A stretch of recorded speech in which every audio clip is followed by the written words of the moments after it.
नमस्ते बच्चों, क्लास 9 के अगले वीडियो में हम आपके लिए लेकर उपस्थित है जंतु ऊतक और उनके प्रकार के बारे में। जैसा कि पिछले वीडियो में आप लोगों को बताया गया था जाइलम और फ्लोएम के बारे में, हम लोग पढ़ रहे हैं चैप्टर 2 ऊतक। टिश्यू का नेक्स्ट टॉपिक है जंतु ऊतक। तो आइए हम लोग देखते हैं जंतु ऊतक के कितने पार्ट्स होते हैं और इनमें कौन कौन से। ये फिगर को आप लोग वीडियो पॉज करके जरूर बनाएं। यहाँ पे दिया एनिमल टिश्यू, उनके दो पार्ट्स हो गए। एक को बोलते हैं एपिथेलियम ऊतक, दूसरा हो गया तंत्रिका ऊतक। अब इनके अलग अलग पार्ट्स, एक हो गया पेशीय ऊतक। अब तीनों के अलग अलग भाग हो गए। जैसे एपिथेलियम ऊतक में 4 भाग अलग अलग हो गए, शल्की, घनाभ, स्तंभाकार और पक्षमाभी। इसी प्रकार पेशी ऊतक को देखा जाए तो रेखित हो गया, अरेखित हो गया और हृद हो गया। यहाँ पर फिर देखिए संयोजी ऊतक हो गए और लास्ट हो गया चौथा तंत्रिका ऊतक। तो इन सभी का पार्ट्स हो गया। जैसे पहला हो गया एपिथेलियमी ऊतक के 4 भाग, पेशी ऊतक के 3 भाग और तंत्रिका ऊतक हो गया इधर। और संयोजी ऊतक के यहाँ पे अलग अलग प्रकार हो गए। इसको आप देखिए, संयोजी ऊतक में हो गया एरियोलर, सघन नियमित ऊतक, वशामय ऊतक, कंकाल ऊतक, तरल ऊतक। अब सघन नियमित में 2 भाग हो गए, टेंडन और लिगामेंट। कंकाल ऊतक हो गए उपास्थि और अस्थि और तरल ऊतक हो गए रक्त और लसिका। इन सभी के बारे में हम लोग थोड़ा थोड़ा देखते हैं कि कैसे इन सब का फंक्शन और कार्य है। तो आइए हम लोग देखते हैं सबसे पहला एपिथेलियमी ऊतक। तो पहला हो गया एपिथेलियमी ऊतक। इसे क्या, कौन से फंक्शन, किस कार्य के लिए इसका प्रयोग किया जाता है। तो एपिथेलियम टिश्यू जो हो गया, एपिथेलियम ऊतक शरीर के बाहरी सतह पर उपस्थित होकर शरीर के बाह्य स्तर का निर्माण करता है। यह शरीर के बाह्य सतह पर उपस्थित रहता है और बाह्य स्तर का निर्माण करता है और भीतर के स्थित अंगों को सुरक्षा प्रदान करता है। तो इसको आप नोट कर ले इसे। इसके अलावा यह शरीर के भीतर स्थित अंगों एवं गुहाओं में स्तरित करता है। शरीर के भीतर पाए जाने वाले भिन्न प्रकार के तंत्रों को एक दूसरे से अलग करने का महत्वपूर्ण कार्य एपिथेलियमी ऊतक द्वारा होता है। अब एपिथेलियमी ऊतक के प्रकार के बारे में बात करें, जैसा कि अभी आपने ऊपर देखा है कि एपिथेलियमी ऊतक 4 प्रकार के होते हैं, शल्की, घनाभ, स्तंभाकार और पक्षमाभी। तो बाहरी सतह को बनाता है। तो हम लोग आते हैं इसके पहले प्रकार को देखते हैं। अब नोट करें, इसका पहला प्रकार कार्य एवं आकृति के आधार पर एपिथेलियमी ऊतक 4 प्रकार के होते हैं। कितने प्रकार के हो गए? 4 प्रकार के। तो पहला क्या होगा? Shalki epithelium, squamous epithelium. Shalki मतलब क्या हो गया कि शल्की एपिथेलियम जो होते हैं ना, ऊतक की कोशिकाएं पतली, चपटी तथा अनियमित आकृति वाली होती है। इनकी कोशिकाएं एक दूसरे के साथ जुड़कर टाइलों के समान की संरचना बनाते हैं। शल्की एपिथेलियम ऊतक कोमल परत का निर्माण करते हैं तथा उन स्थानों में पाए जाते हैं जहां के पदार्थों का संवहन होता है। तो इसका फीचर्स क्या हो गया कि पतली होगी, चपटी होगी और अनियमित आकृति वाली होगी, जो एक टाइल्स की तरह जो होता है 1/शल की, जिसको क्या बोलते हैं, जैसे यह एक लेयर के रूप में होता है ऊपर से, जैसे मछली के ऊपर पाया जाता है एक शल्क जो होता है, इसको हम चोटा बोलते हैं उसका। तो इस तरह से शल्की एपिथेलियम जो हो गया वह पतली, चपटी और अनियमित आकार की होती है। अब इसके डायग्राम को देख ले। शल्की ऊतक का जो होता है, शल्की उपकला में क्या क्या पाया जाता है, जैसे आधार कला हो गया, कोशिका द्रव्य हो गया, उसके बाद कोशिका द्रव्य, सीमेंट पदार्थ जैसा संरचना हो गया, एक केंद्रक हो गया। इस तरह से यह शल्की उपकला शल्की ऊतक के स्ट्रक्चर हो गए। इन्हें आप अपने कॉपी में राइट डाउन करें, नोटबुक में इसे आप लोग वीडियो को पॉज करके जरूर बना लें। अब इसके कार्य के बारे में देखते हैं, इसके कार्य क्या है। तो यह शरीर के भीतरी भागों की रक्षा करती है। शल्की ऊतक का मुख्य कार्य क्या है? भीतरी भागों को सुरक्षा प्रदान करता है। भीतर स्थित कोशिकाओं को सूखने तथा रासायनिक प्रभावों से रक्षा करती है। शरीर के भीतर रोगाणुओं को प्रवेश करने से रोकती है। इसे आप नोट कर लें कि शल्की ऊतक के 2 कार्य हो गए। अब आते हैं दूसरा, जिसको बोलते हैं घनाभ एपिथेलियम ऊतक, क्यूबॉइडल एपिथेलियम टिश्यू। अब इसको क्या, इसकी क्या संरचना है सो देखें। इसकी कोशिकाएं घनाकार होती है परंतु स्वतंत्र सतह पर पहुंचकर षटकोणीय आकार में परिवर्तित हो जाती है। इस प्रकार के ऊतक वृक्क नलिकाओं से लार ग्रंथियों के नलिकाओं का भीतरी स्तर बनाता है। कभी कभी घनाभ एपिथेलियम ऊतक का कुछ भाग भीतर की ओर मुड़ कर बहु कोशिकीय ग्रंथि का निर्माण करते हैं। अब इसका डायग्राम देखिए किस तरह से है। सीमेंट पदार्थ जो इसको कनेक्टिविटी करते हैं, कोशिका द्रव्य हो गया, केंद्रक हो गया, आधार कला इसको बोलते हैं, घनाभ उपकला हो गया। अब इसके कार्य के बारे में चर्चा करते हैं। फंक्शन, कार्य क्या है। इस प्रकार के ऊतक ग्रंथियों में पाए जाते हैं। कहाँ पाए जाएंगे? ग्रंथि में, जिनके द्वारा विशेष प्रकार के पदार्थ जैसे एंजाइम, लार हो गया, पसीना हो गया इत्यादि, जितने भी एंजाइम्स होते हैं ना तो स्रावित होते हैं। बहुत ही इंपॉर्टेंट है, इसको आप नोट कर लें कि घनाभ एपिथेलियम ऊतक के जो कार्य होते हैं वह विशेष प्रकार के पदार्थों का सेक्रेशन करता है। लार का, जिसे सैलिवा बोलते हैं। जब खाना हम देखते हैं ना तो अच्छे टेस्ट वाले खाना से मुंह में जो पानी आता है वो इसी कारण आता है। या फिर पसीना का सेक्रेशन, अधिक गर्मी में जो पसीना आता है वो सभी घनाभ एपिथेलियम ऊतक के ही कारण होता है। नेक्स्ट टॉपिक को देखते हैं, स्तंभाकार एपिथेलियम। इसको क्या बोलते हैं? Columnar epithelium. स्तंभाकार एपिथेलियम ऊतक जो होते हैं ना की कोशिकाएं चौड़ाई की अपेक्षा अधिक लंबी होती है। इनकी कोशिकाएं लंबी होती है। कोशिकाओं में केंद्रक आधार की ओर स्थित होता है। इनके स्वतंत्र सिरे पर सूक्ष्मांकुर विलाई उपस्थित होते हैं जो ब्रश बॉर्डर का निर्माण करते हैं। अब इसका जो मुख्य रूप से काम क्या हो गया ना, इसके अलावा यह पित्ताशय, यह काम क्या करेगा? पित्ताशय तथा अंडवाहिनी के भीतरी दीवार में पाया जाता है। कहाँ पाया जाएगा? तो पित्ताशय यानी गॉल ब्लैडर तथा अंडवाहिनी ओविडक्ट, फीमेल रिप्रोडक्टिव ऑर्गन जो होते हैं ना उनकी भीतरी दीवारों में पाया जाता है। अब इसका डायग्राम देख लें, बहुत ही सुंदर डायग्राम है, इसे अपने कॉपी में नोट करें। स्तंभाकार उपकला इस तरह से आप बनाएंगे।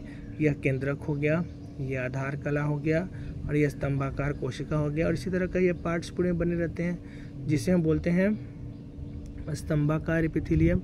अब इसके फंक्शन के बारे में लिखेंगे। स्तंभाकार एपिथेलियम ऊतक का मुख्य कार्य पदार्थों का अवशोषण तथा म्यूकस का स्राव करना है। पदार्थों का अवशोषण करेंगे और म्यूकस का स्राव करेंगे। अब आते हैं 4 नंबर पॉइंट पे। 4 नंबर में क्या करा है? पक्षमाभ एपिथेलियम ऊतक, सिलिएटेड एपिथेलियम टिश्यू। अब इनके बारे में जानते हैं।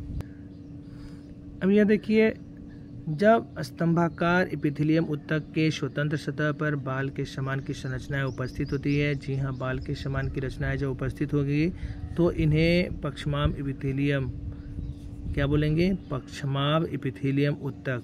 बाल के समान की संरचना को पक्षमाभ या सीलिया कहते हैं। इस प्रकार के ऊतक श्वास नली यानी कि श्वास नली होता है, फेफड़े, वृक्क नलिका एवं अंडवाहिनी नलिकाओं में के भीतरी सतह में पाए जाते हैं। तो इन्हें भी आप डायग्राम बना लें इस तरह से कि पक्षमाभी स्तंभाकार उपकला हो गया, इसका ये आधार हो गया। वीडियो को पॉज करें और इस तरह से बनाए। या केंद्रक हो गया, या स्तंभाकार कोशिका हो गया, और ये जो बाल की तरह संरचना होती है ना इसे पक्षमाभ या सीलिया बोलते हैं, जो ये बाल की तरह की संरचना होती है। अब इसके कार्य क्या है इनके बारे में देखते हैं कि इनके कार्य क्या है। तो इन कोशिकाओं के स्वतंत्र सिरे पर उपस्थित बाल के समान की संरचना सीलिया को गति करने में और पदार्थों का बहाव किसी एक दिशा में करने में मदद करता है। तो यह इस कारण से ये पदार्थों का बहाव होता है और सीलिया मूवमेंट में सहायता करती है। इस तरह से अभी गर्मी बहुत ज़्यादा हो रही है, हीट वेव हो रही है, लगातार स्कूल बंद और खुल रही हैं, तो आपका पढ़ाई बाधा ना हो, आपके लिए ये सारे वीडियो मैं बना रहा हूँ जिससे कि आप अपने घर पर रहकर भी आसानी से नोट्स बनाएं और आराम से पढ़ें। बहुत ज़्यादा गर्मी है तो बाहर भी ज़्यादा मत निकलें, हीट वेव से बचें और अपने आप को सुरक्षित रखें।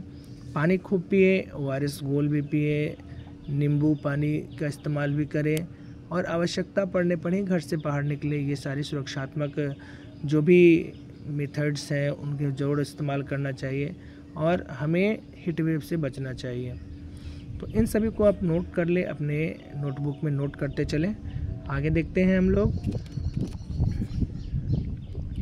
इसके कार्य को देख लिए। अब इसके बाद हम लोग नेक्स्ट देखते हैं अगला टॉपिक में। अगला टॉपिक हो गया मस्क्यूलर टिश्यू, जिसे बोलते हैं पेशी ऊतक। अब इसे नोट करें, इसमें क्या है कि जंतुओं में पाए जाने वाले पेशी ऊतक संकुचनशील कोशिकाओं द्वारा निर्मित होते हैं। पेशी कोशिकाएं लंबी तथा बड़े आकार की होती है। इनकी कोशिकाओं को पेशी तंतु कहते हैं। क्या बोलेंगे इसको? पेशी तंतु बोलेंगे। पेशी तंतुओं में संकुचनशील प्रोटीन की तंतुएं उपस्थित होती हैं जिन्हें मायोफाइब्रिल कहते हैं। अब इनके कार्य क्या है इसके बारे में जानते हैं कि पेशी ऊतक संरचना एवं कार्य के आधार पर 3 भागों में बांटा गया है। पेशी ऊतक को कितने भागों में बांटे? 3 भागों में। तो पहला क्या हो गया? रेखित पेशी ऊतक। अब रेखित पेशी ऊतक जो हो गया, इसकी क्या कार्य हो इसके बारे में देखते हैं कि रेखित पेशी शरीर में पाई जाने वाली पेशियां हैं। क्या चीज़ें? पेशियां हैं जिनकी गतियां इच्छा के अधीन होती हैं। जो क्रियाएं होती हैं ना, कुछ ऐच्छिक क्रिया और अनैच्छिक क्रिया, तो ये जो मूवमेंट होती है जो हमारी इच्छा के अधीन होती है, जो हम चाहते हैं तो क्रियाएं कर सकते हैं, जैसे हाथ उठाना, बोलना, पलक झपकना, ये सब जो हो गया, या फिर कुछ जो हम अपनी इच्छा के आधार पर करते हैं। इस प्रकार की पेशियों को ऐच्छिक पेशियां कहते हैं और वॉलेंटरी मसल्स कहते हैं। कंकाल से जुड़ी हुई पेशियां ऐच्छिक पेशियां कहलाती हैं। जो भी कंकाल से जुड़ी हुई पेशियां होती हैं ना, इसे ऐच्छिक पेशियां कहते हैं, जिन्हें कंकाल पेशियां भी कह सकते हैं। और इनकी सहायता से शारीरिक गतियां होती हैं। जो भी होगा इनकी सहायता से हम लोग शारीरिक मूवमेंट करते हैं। अब इसका डायग्राम एक बार देख ले, इसका फिगर क्या है। तो इस तरह से इसे आप फिगर को नोट कर ले। रेखित पेशियां हो गए, इसके अंतर्गत क्या क्या चीज़ पाए जाएंगे? डॉटेड लाइन हो गए जो इसको सार्कोप्लाज्म कहते हैं। कृष्ण पट्टियाँ ये हो गई जो ब्लैक स्पॉटेड है।